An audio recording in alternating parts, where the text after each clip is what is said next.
राष्ट्रीय 7वीं बीज कांग्रेस में हम समारोह की ओर चल रहे हैं।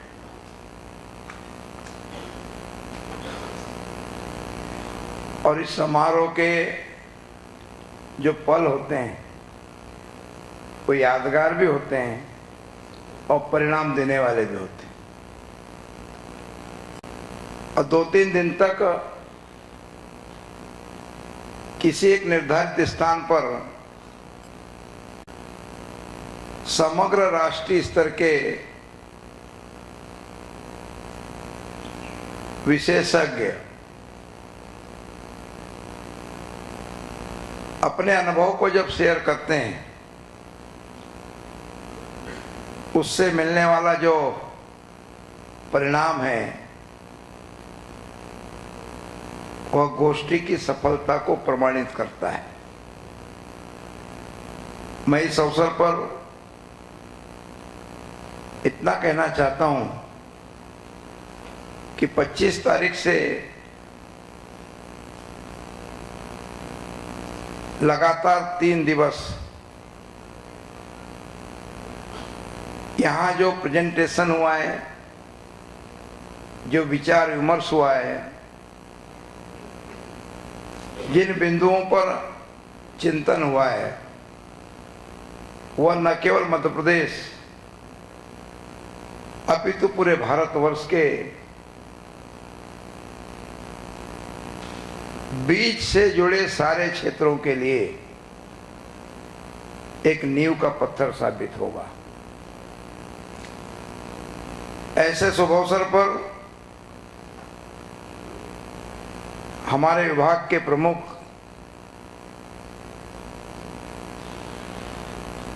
एग्रीकल्चर प्रोटेक्शन कमिश्नर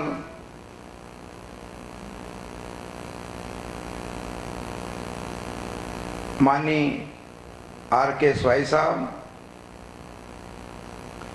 हमारे संयुक्त सचिव भारत सरकार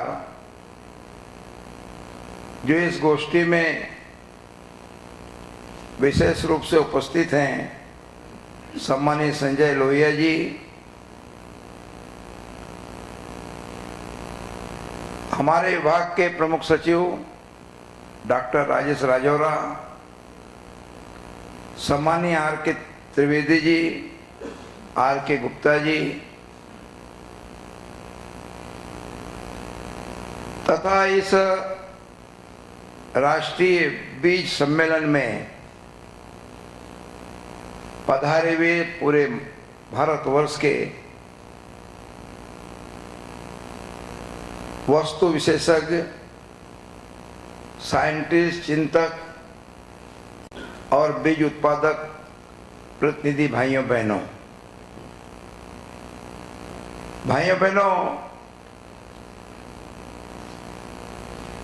समारोह परिणाम की दिशा तय करता है।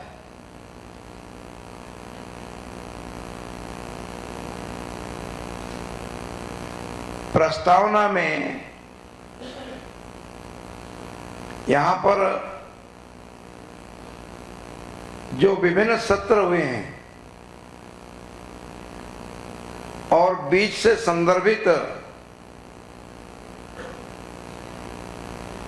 प्रस्तुतकर्ताओं ने अपने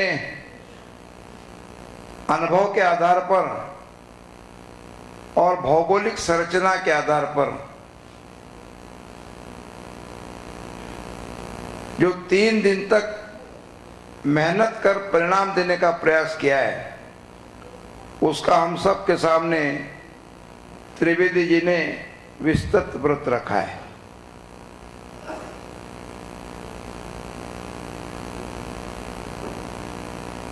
मैं तो समझता हूं कि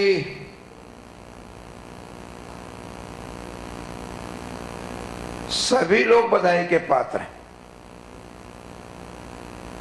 समय निकाल करके ऐसे गोष्ठियों में एकाग्रता के साथ में जुड़ना भी एक प्रमाण पत्र है, एक उपलब्धि है। प्रति 11 लोगों को विभिन्न क्षेत्र में अपने प्रस्तुतिकरण के लिए यहां सम्मानित किया गया है। प्रेजेंटेशन तथा पोस्टर प्रेजेंटेशन दोनों तरह के उत्कृष्ट प्रदर्शन के लिए प्रतीक के रूप में, और मुझसे कोई कहे तो मैं कहूंगा कि सभी लोग सम्मान के हकदार हैं और सभी लोग बधाई के पात्र हैं। इसलिए मैं सबको बधाई देता हूं, सबको शुभकामनाएं देना चाहता हूं।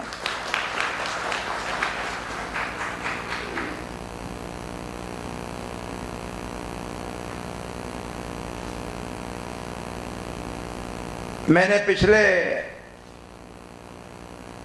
प्रारंभिक सत्र में जो हमारा उद्घाटन सत्र था, और हम सब अवगत हैं कि 25 सितंबर से इस बीज सम्मेलन से ही मध्य प्रदेश कृषि महोत्सव का शुभारंभ हुआ है। और हमारे अपने प्रदेश के यशस्वी मुख्यमंत्री माननीय शिवराज सिंह चौहान ने इसी सभागार से कृषि महोत्सव का शुभारंभ किया। ये हमारे मध्य प्रदेश के लिए राष्ट्रीय स्तर पर इस गोष्ठी का चयनित स्थान मिलना, और वो भी ऐसे वर्ष में जब मध्य प्रदेश की सरकार, मध्य प्रदेश का किसान, मध्य प्रदेश का प्रशासन, मध्य प्रदेश का वैज्ञानिक अपने राज्य के किसानों को उनके उत्कृष्ट कार्य के लिए सम्मानित करता हो, ऐसे शुभ अवसर पर बीज कांग्रेस का होना और अधिक महत्व रखता है। मित्रों, अब तो हम नहीं, पूरा राष्ट्र, और पूरा राष्ट्र नहीं, दुनिया की निगाहें भी मध्य प्रदेश की कृषि तरक्की के ऊपर है। हम जानते हैं कि किसी भी राष्ट्र का और किसी भी राज्य का विकास का पैमाना होता है जीडीपी में उसका प्रगति, सकल घरेलू उत्पाद में उसकी विकास दर। जब हम देश के बारे में और मध्य प्रदेश के बारे में विचार करते हैं, समूचे राष्ट्र के बारे में विचार करते हैं, तो हमको उन बीते वर्षों का भी ध्यान आता है, जब हम कहां थे और कहां तक आए हैं और कहां जाना है। मित्रों, यह मध्य प्रदेश वही है जिस मध्य प्रदेश का कृषि विकास दर -4% था। बहुत ज्यादा समय नहीं हुआ है, 2003 में मध्य प्रदेश का कृषि विकास दर -4% था। इन 10-11 वर्षों में मध्य प्रदेश का विकास दर कृषि के क्षेत्र में 25% तक पहुंचा,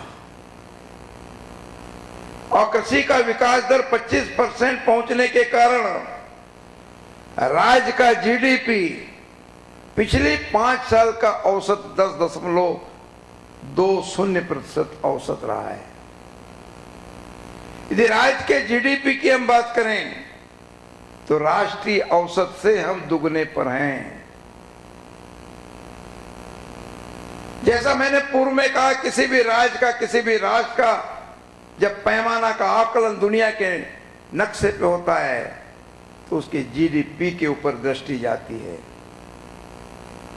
और मैं एक बात कहना चाहता हूं, जब मध्य प्रदेश ने 10.2% का 5 साल का औसत विकास दर अर्जित किया, तब लोगों ने देखा कि कौन सा चमत्कार मध्य प्रदेश में हो रहा है। लेकिन इसका प्रारंभ की मैं चर्चा करूं तो प्रारंभ तो बीज से ही होगा ना। जितने उन्नत प्रजातियों को हम किसान के खेत तक पहुंचाएंगे, जितने हम बीजों के रिप्लेसमेंट करेंगे, परंपरागत बीजों के साथ में हमारे वैज्ञानिकों ने अनुसंधान करके प्रतिरोधात्मक क्षमता वाले, जिनमें विपरीत परिस्थिति में फसल देने की क्षमता हो, ऐसी प्रजातियां जिसमें रोग को रोकने का सामर्थ्य हो, कम सिंचाई में जो ज्यादा उत्पादन दे सके और विषम परिस्थिति में जिसका उत्पादन हो सके, इसकी आज आवश्यकता थी। और आज के हमारे अनुसंधानकर्ता, हमारे साइंटिस्टों ने, हमारे जवाहरलाल नेहरू कृषि विश्वविद्यालय के विशेषज्ञों ने इस राष्ट्र में जितने सोयाबीन की प्रजातियां हैं, उनमें से 82% प्रजातियां अपने यहां अनुसंधान किया, उनका अनुसंधान किया। उसके कारण हम सोयाबीन में देश के नंबर 1 राज्य बने। हमारे सामने सोयाबीन के बीज का संकट आया, हमारे राज्य की आवश्यकता का 40% भी बीज हमारे पास नहीं था। 2013 की बरसात में सोयाबीन की खड़ी फसल पे पानी की वर्षा के कारण खेत, चाहे हमारे कृषि के शासकीय फार्मों, बीज विकास निगम के फार्मों अथवा यूनिवर्सिटी के हमारे फार्मों, आखिर तो खुले हैं ना। पॉली हाउस में तो बीज सीमित ही बनेगा। जब सारे वातावरण में बरसात के कारण सोयाबीन नष्ट हो गई, तो हमारे विभाग के अधिकारियों ने विचार किया कि हम विदेश से क्या बीज मंगा सकते हैं। विचार हुआ कि विदेश के मौसम के अनुकूल हमारे मध्य प्रदेश का मौसम नहीं है। आखिरकार हमने किसी सूरत एन के प्रकार अपने धरती को ढांकने का प्रयास किया। अनेक किसानों के द्वारा बोए गए बीज को ही फिर से बोना पड़ा है। हमारे बीज प्रमाणीकरण संस्था, चाहे भोपाल की लेब हो अथवा ग्वालियर की, बीज के सर्टिफिकेशन में पहली बार जो सर्टिफिकेशन हुआ और दोबारा जो ग्वालियर सैंपल भेजे गए, उसमें भी अंतर आया। आखिरकार भारत सरकार से विशेष अनुमति लेकर के हमने 70%, 65% तक जर्मिनेट होने वाले बीज को खेत में बो करके इस फसल को इस बार अपने किसानों में बोने के लिए प्रेरित किया। समय निकल गया और उसमें भी मैं एक बात कहना चाहता हूं, जो हमारा GS 335 है, GS 9560 है, GS 9752 है, जो मध्य प्रदेश की 70-90% क्षेत्र में बोई जाती है, आज विषम परिस्थिति में हम अपनी फसल को खड़ी होने में सफल हुए हैं। ग्रोथ कम है, बरसात कम हुई है, उसका जो पौधा बड़ा होना चाहिए नहीं हो सका। लेकिन हम इस बात से संतुष्ट हैं कि बाद में मौसम ने हमें साथ दिया और आज हमारी फसल संतोषजनक है। मैं हमारे विभाग के अधिकारियों को, हमारे डायरेक्टरेट को, हमारे प्रमुख सचिव को, हमारे APC को मैं इस बात के लिए बधाई देना चाहता हूं कि प्रतिकूल परिस्थिति में हमने हार नहीं मानी। जहां हमें पता चला कि हमारे निजी क्षेत्र के बीजों में जर्मिनेशन ठीक से नहीं हो रहा है, हमने कठोर कार्रवाई भी की, लेकिन मैं मानता हूं कि इसमें अकेले दोषी बीज उत्पादक नहीं है। मैं कृषि विषय से जुड़ा हुआ विद्यार्थी हूं, मुझे पता है बीज की स्थिति क्या होती है।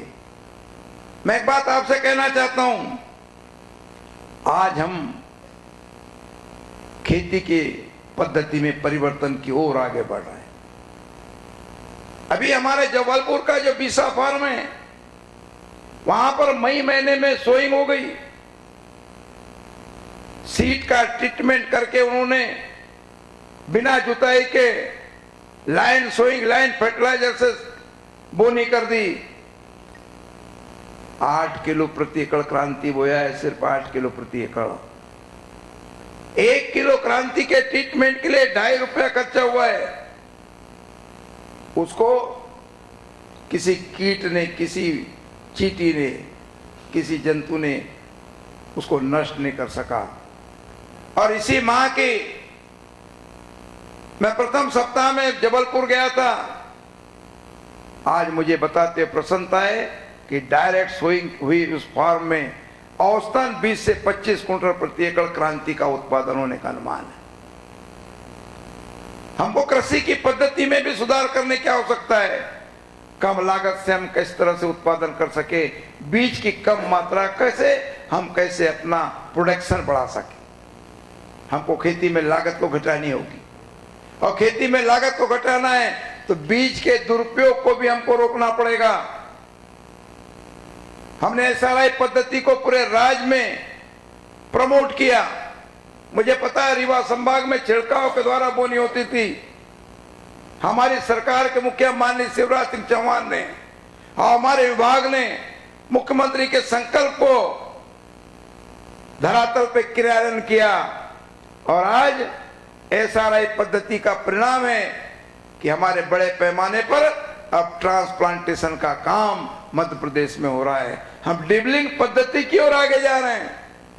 हम ऐसे यंत्रों का किसानों तक पहुंचाना चाहते हैं जिससे कि मेन पावर घटे, बीज की मात्रा घटे, फर्टिलाइजर का उपयोग कम हो, फर्टिलाइजर जमीन के नीचे जाए, उसके ऊपर बीज रहे, और बीज का कोई ऐसे पक्षी इत्यादि भी उसको उठा ना सके, और कम बीज में हम अधिक उत्पादन ले सके। आज खेती की लागत को घटाने के लिए इन बिंदुओं के ऊपर हमको ध्यान देने की आवश्यकता है। मित्रों, कुछ ऐसी हमारे धान की प्रजाति हैं जिन प्रजातियों ने आज धान के क्षेत्र में क्रांति लाई है। JRH 8 जो IR 64 और IR 36 तथा क्रांति का विकल्प बनाए, इसको अनुसंधान हमारे जवाहरलाल नेहरू कृषि विश्वविद्यालय चाहता हूं। TJT 501 ये उकटा निरोधक वैरायटी है, इसमें बिल्ट नहीं लगता। इसको और युक्त करने की आवश्यकता है, इसमें और अनुसंधान करने की आवश्यकता है। मैं इस अवसर पर इतना कहना चाहता हूं, मध्य प्रदेश की आवश्यकता की पूर्ति के लिए हमने बीज सहकारी समितियां बनाई, बीज संघ का गठन किया। कोऑपरेटिव सेक्टर इसको देखता है, लेकिन एग्रीकल्चर विभाग के अधिकारी हमने वहां पे प्रतिनियुक्ति पे भेजे हैं। जब से बीज संघ का गठन हुआ है, मध्य प्रदेश में बीज के रिप्लेसमेंट की पूर्ति की दिशा में 60% काम बीज सहकारी संघ ने किया है। अब बीज सहकारी संघ को मजबूत करने के लिए मध्य प्रदेश के यशस्वी मुख्यमंत्री ने कृषि कैबिनेट के माध्यम से उन सहकारी समितियों के भवन के निर्माण के लिए, ग्रेडिंग प्लांट के लिए, स्टोरेज के लिए निःशुल्क जमीन देने का निर्णय लिया। अभी हम कोऑपरेटिव सेक्टर को दे रहे हैं, अब बीज सहकारी समितियों को देंगे।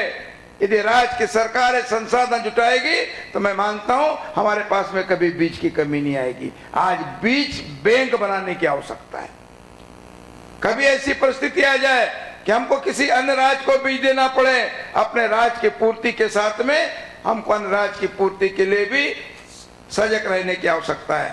मैं एक बात कहना चाहता हूं, मेरे पास कुछ आंकड़े हैं कि जो बीज के रिप्लेसमेंट में हम कितने आगे बढ़े हैं। मित्रों, मूंग का आज से 5 साल पहले रिप्लेसमेंट 11% था, आज बढ़कर के 31.9% हो गया।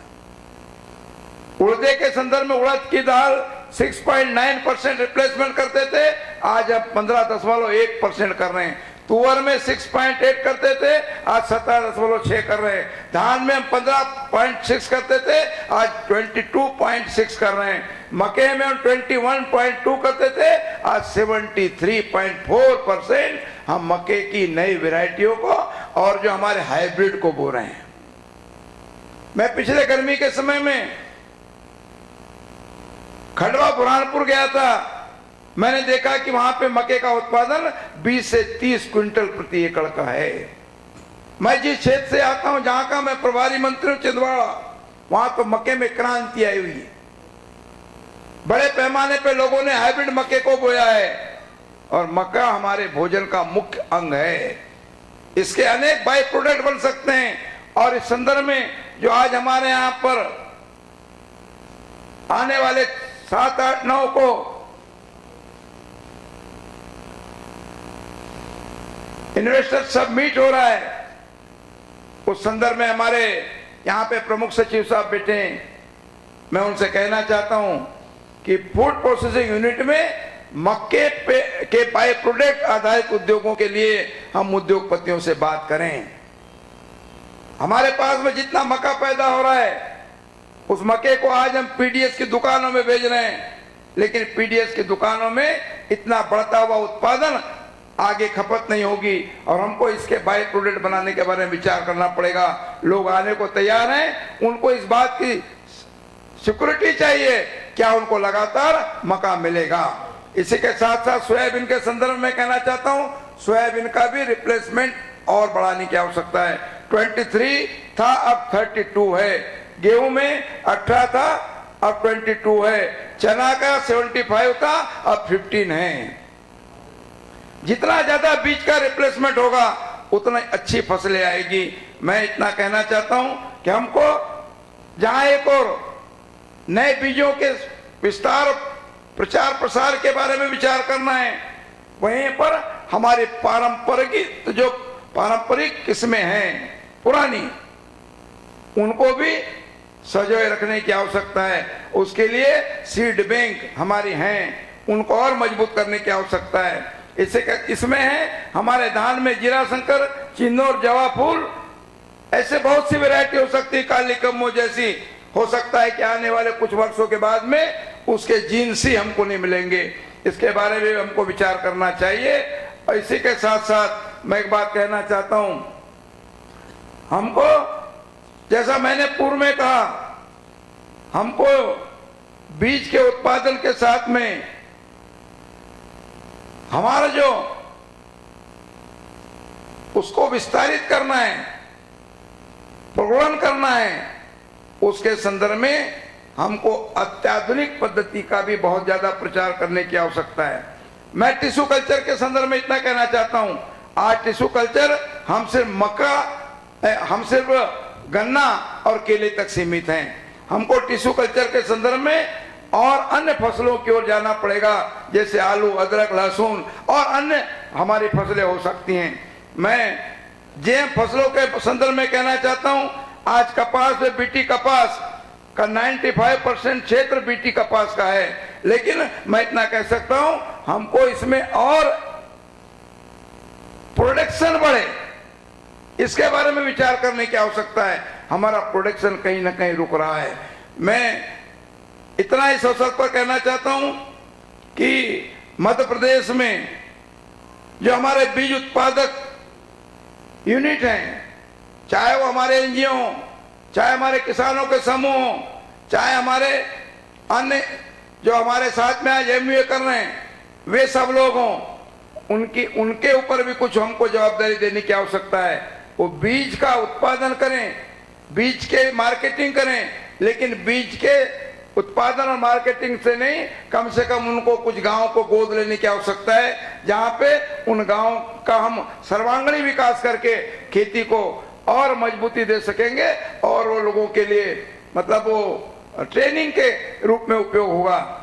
मैं बीज के परीक्षण और मानकीकरण के संदर्भ में कहना चाहता हूं, जिसके संदर्भ में एक ही मेरा आपसे कहना है, ये वैधता जो होती है वो हमारे सोयाबीन और गेहूं के दोनों के लिए 9-9 माह है। अब दोनों का नेचर अलग है।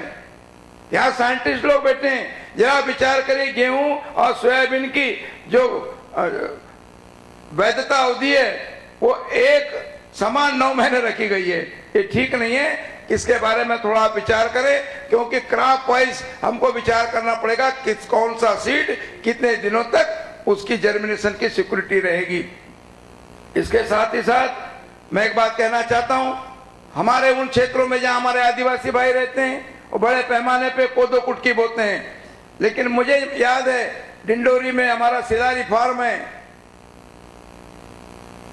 जो परंपरागत हमारे आदिवासी भाई कोदो कुटकी बोते थे उसी कोदो कुटकी को आज बोया जा रहा है। हमने उसके ऊपर कोई बड़ा रिसर्च का काम नहीं किया है, हमको उसमें और अनुसंधान करने की आवश्यकता है। और मैं एक बात कहना चाहता हूं, बीज के इंश्योरेंस की ओर हमको आगे बढ़ना पड़ेगा।